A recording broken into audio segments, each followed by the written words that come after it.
Remember the autistic teenage girl who was pursued to her home by police and then dragged out of it in handcuffs for saying an officer looked like her lesbian grandma? Yeah, well, that's just the tip of the iceberg. Get a load of this. The same police force responsible for that farce, West Yorkshire Police, hunted down and interrogated an elderly woman in her own home for a thought crime so beyond the pale it will make you shudder. The elderly woman, Eve, took a photograph of a sticker that said keep males out of women-only spaces. Call in the SWAT team.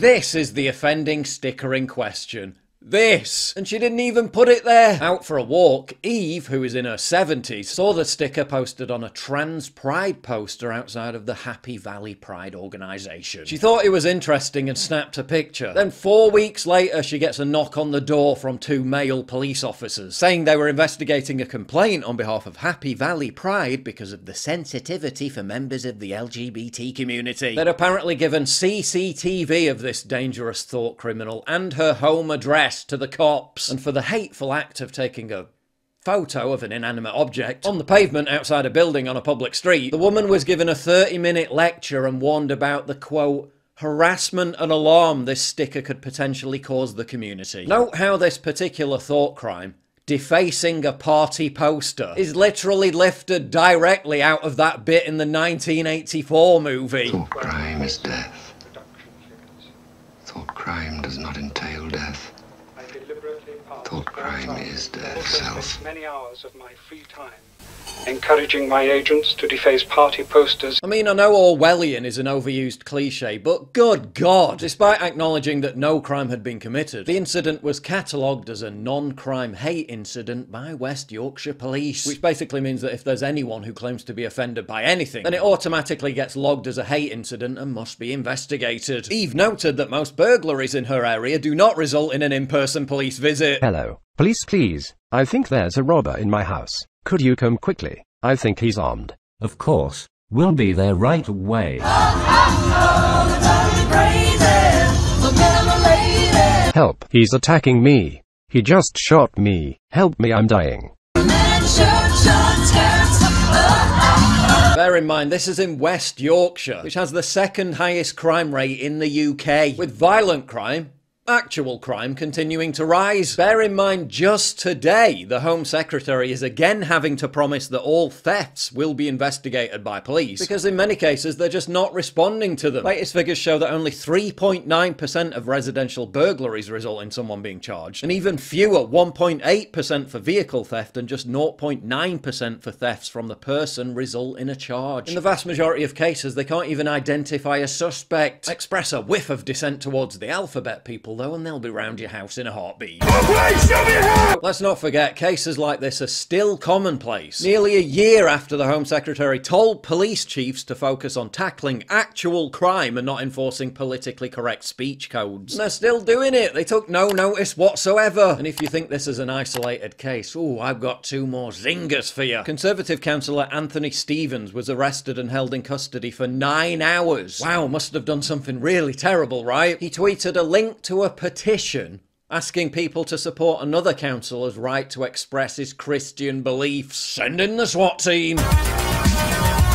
During another unannounced police home visit, Stevens said that police showed him his own tweets expressing support for Councillor Lawal and asked him why he supported the petition. Lawal himself had committed the cardinal sin of offending the alphabet people by writing, quote, "When did pride become a thing to celebrate? Because of pride, Satan fell as an archangel. Pride is not a virtue, but a sin. Those who have pride should repent of their sins and return to Jesus Christ. He can save you." Forget SWAT, send in the military! Stevens was also interrogated for sharing a video showing a Christian preacher being arrested in London for Islamophobia because he read Bible passages in public. Jesus is the only way, the truth, and the life. Don't take my Bible away from it. The preacher, Olawale Ilsami, was later awarded £2,500 for wrongful arrest after a Labour Party commissar reported Councillor Stevens to the police for tweets sent to his, checks notes, 76 followers, he was arrested for a hate crime. Frankly, it was frightening and no doubt intended to be so. I was then arrested and humiliated in front of my wife and children. Even if the police had legitimate questions to ask me, which I'm yet to hear, there was no need to ambush me in my own house, arrest me, search me, keep me in the cell for the whole day, interrogate me or confiscate my phone. You'll live to see horrors beyond your comprehension. And how about another example? A Twitter user posted a thread expressing concern about a man who dresses up as a baby, sucks on a dummy and wears nappies because he's been visiting local schools to do one-on-one therapy sessions with kids. The Twitter thread contained general information that was all publicly available, but the author was swiftly contacted by Northumbria police because his thread caused, quote, a lot of negative comments. The Fair Cop organisation then responded by reminding Northumbria police that, quote, we do not have precogs and you're not starring in the Minority Report, that people aren't responsible for comments made by third parties on social media sites, and that Article 10 of the UK human rights law includes the right to be offensive. Yeah, you may have been burgled, you may have been violently attacked in the streets, but at least you can sleep soundly at night knowing that crucial police resources are being devoted to patrolling responses to social media posts.